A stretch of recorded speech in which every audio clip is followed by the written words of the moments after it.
Sir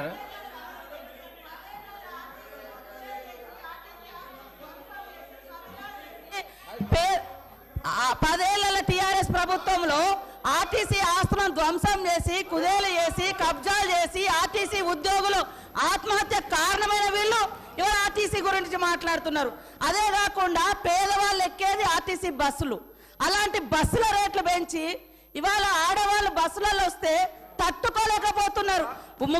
నేను ఒకటే సూటిగా అడుగుతున్నా, ఆర్టీసీ ఫ్రీ బస్ పెట్టొద్దా? ఇవాళ మీరు వ్యవసాయం చేయనటువంటి బీడు భూములకు లక్షాధికారులకు కోట్లాది రూపాయలకు వ్యవసాయం పేరుతోటి రైతు బంధు కట్టబెడితే ఏ పేదోళ్ళైనా రోడ్ల మీదకి వచ్చి మీ ఇళ్ళ ముంగర ధర్నా చేసిర్రా? ఈ రోజు ఆటోలను ముందు పెట్టి మీ అధికారం రావాలని ఎప్పుడు మీరు సెంటిమెంట్లను వాడుకొని ఒకరిని ముందు పెడతారు, ఆ తర్వాత మీరు వెనక నుంచి వస్తారు. ఇది మీ నైజం. గతంలో కూడా అగ్గిపుల్లలు దొరకక డ్రామాలు చేస్తే పాపం వేరే పిల్లలు ఆత్మహత్య చేసుకున్నారు.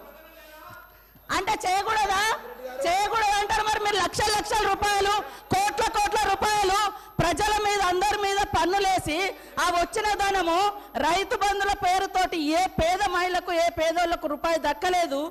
కానీ మీరు మాత్రము లక్షలు ఎత్తుకున్నప్పుడు ఏ పేదోళ్ళన్న రోడ్ల మీదకి వచ్చి మాకెందుకు ఇవ్వలేదని అడిగించేటట్టుగా మేమన్నా రెచ్చగొట్టినామా? ఇవాళ అక్క చెల్లెళ్ళు అడుగుతున్నారు, నెలకు 5-6 వేలు మాకు మిగులుతున్నాయి ఆర్టీసీ బస్ తోటి. అంటే వీళ్ళు ఎందుకు తట్టుకోలేకపోతున్నారో నేను అడుగుతున్నా. మరి ఎక్కడ ఏం దొరకనట్టుగా అదే మాట్లాడుతున్నారు. మొత్తం వీళ్ళు అన్ని తీసేయండి.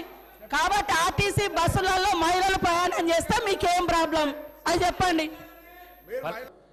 ఆర్టీసీ కార్మికులను గవర్నమెంట్లోకి తీసుకోవడం, దీని మీద తెలిసినోడు ఒకటి తెలియనోడు ఒకటి మాట్లాడుతూ ఉన్నారు.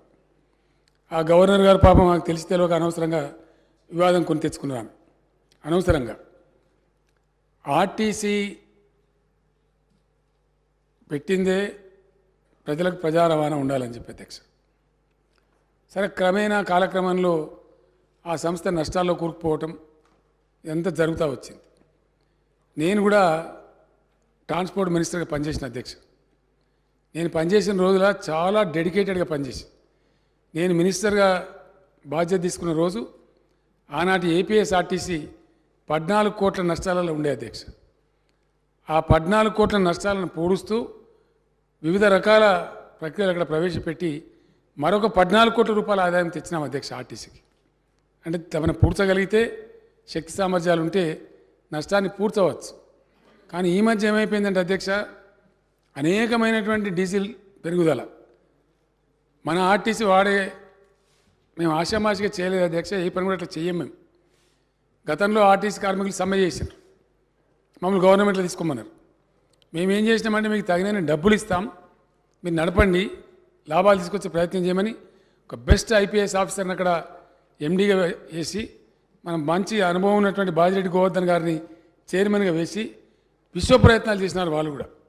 ఎంత చేసినా ఈ అబ్నార్మల్ డీజిల్ ప్రైస్ అధ్యక్ష మన చేతులు ఉండలేదు, సెంట్రల్ గవర్నమెంట్ చేతిలో ఉంటా ఉంది. అది ఎట్లా ఉందంటే సుమారు 40 లక్షల కిలోమీటర్లు తిరుగుతాయి అధ్యక్ష మన బస్సులు.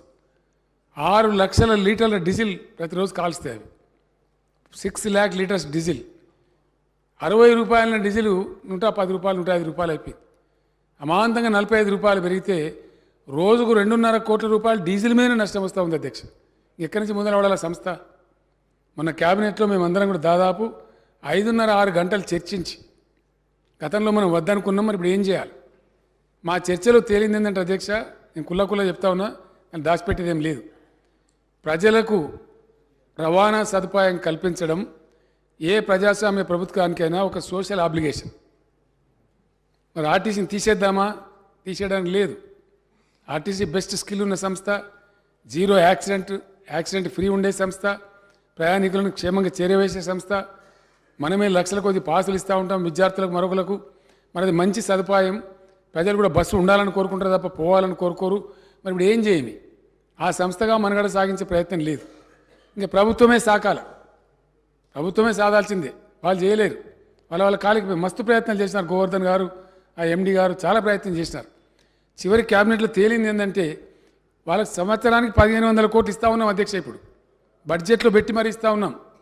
Every year 1,500 crores we're giving to the RTC. Government లేదన్న పేరే కానీ గవర్నమెంటే చేస్తూ ఉంది దాన్ని.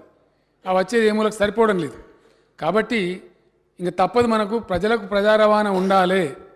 ఏ ఆబ్జెక్టివ్తో దాన్ని పెట్టినారో ఆ బాధ్యత నుంచి మనం తప్పించుకోలేము, తప్పకుండా ఉండి తీరాలి. కమాన్ ప్రభుత్వంలోకి తీసుకుందాం. ఆ కార్మికులకు పాపం భద్రత వస్తుంది, వాళ్ళకి చిక్కులని పోతాయి. ఆ విధంగా చాలా బాగుంటుందని మేము భావించి మన క్యాబినెట్లో ఫైనల్ డెసిషన్ తీసుకున్నాం. వద్దన్నోళ్ళు ఇప్పుడు ఎట్లా తీసుకున్నారని మాట్లాడే పిచ్చి వాళ్ళు కూడా ఉన్నారు బయట. వాళ్ళతో సంబంధం పెట్టుకోలే.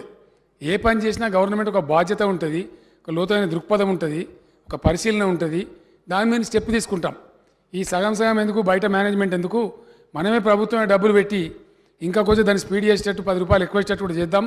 మంచోళ్ళకి ఇద్దరు ఐఏఎస్ ఆఫీసర్లను పెడదాం, యంగ్ ఆఫీసర్లను పెట్టి బాగా పనిచేద్దాం అనే ఉద్దేశంతో ఆ నష్టాలు ఎట్లాగో భరిస్తున్నాం కాబట్టి అనవసరంగా అక్కడ ఎందుకు అకౌంట్స్ మన దగ్గరికి వస్తాయి, మొత్తం బాగుంటుందని చెప్పి నిర్ణయం చేసినాం.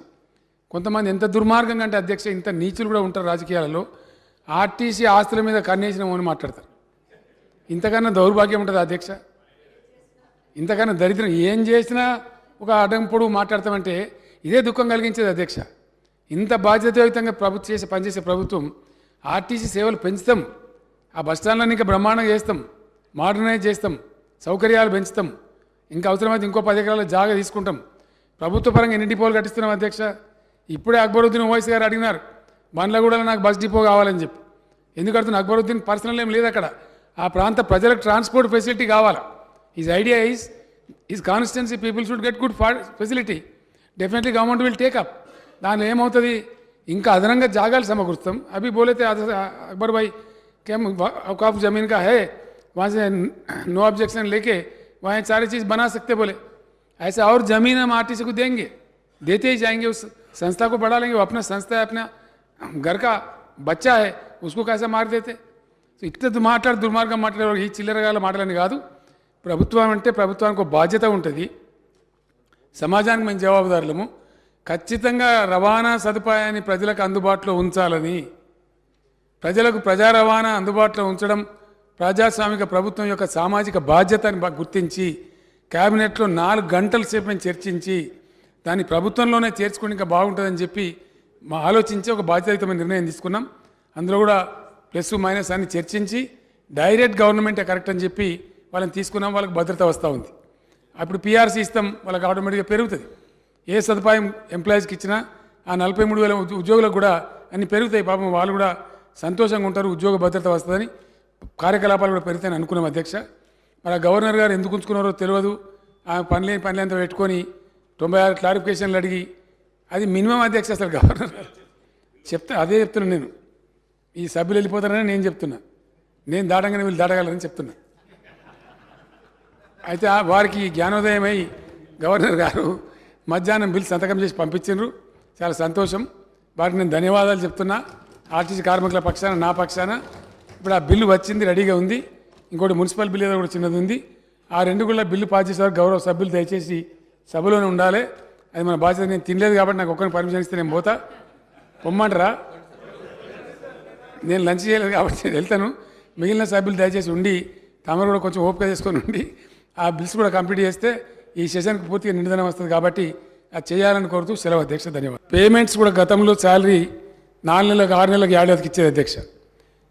గ్రామ పంచాయతీల యొక్క, మండల పరిషత్ల యొక్క, మున్సిపాలిటీల యొక్క బడ్జెట్ రూపకల్పనలో కూడా నేను పర్సనల్గా ఇంటర్ఫియర్ అయ్యి చార్జ్డ్ అకౌంట్ కింద దాన్ని పెట్టినాం అధ్యక్ష.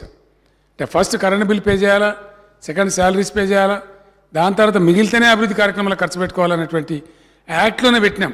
మున్సిపల్ యాక్ట్లో కానీ, గ్రామ పంచాయతీ యాక్ట్లో కానీ. గతంలో మాదిరిగా కాకుండా వాళ్ళకి రెగ్యులర్గా శాలరీస్ కూడా అంతా ఉన్నాయి. వాళ్ళ సమస్యలు ఏమైనా ఉండతే తప్పకుండా ప్రభుత్వం సానుభూతితో పరిశీలిస్తుంది, తప్పకుండా దాన్ని పరిష్కారం చేసే ప్రయత్నం చేస్తుందని కూడా నేను మనవి చేస్తా ఉన్నా అధ్యక్ష.